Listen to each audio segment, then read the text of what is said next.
লটারিতে কোটিপতি হয়ে ঘুমোতে পারলেন না নিজের বাড়িতে, সারা রাত দুশ্চিন্তায়। থানার সহযোগিতা না নিয়ে নাকি অন্যত্র আত্মগোপন জানালেন না টিকিট বিক্রেতাকেও। নদিয়ার শান্তিপুরের বাইগাছিপাড়া বিশ্বাসপাড়া এলাকার ঘটনা।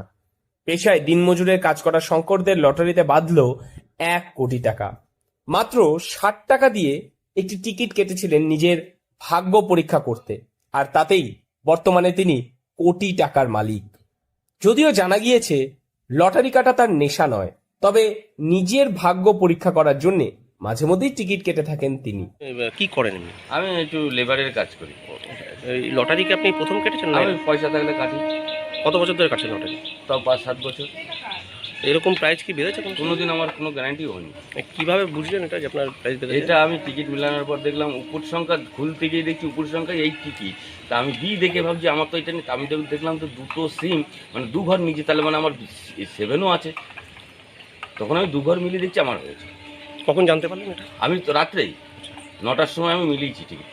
এরপর কি মিলিয়ে আমি যেখানে টিকিট বেচে সেখানে গেলাম, সে বলছে দাদা তোর হয়েছে। তখন আমি চলে এসেছি। সেই ভাগ্যের পরীক্ষাতে সফল হয়েও দুশ্চিন্তায় ঘুম উড়েছে পরিবারের। আর তাই তো কাউকে কিছু না বলেই টিকিটের ফলাফল জেনে পরিবারের সকলে, একমাত্র বয়স্ক মা ব্যতীত সকলেই উধাও।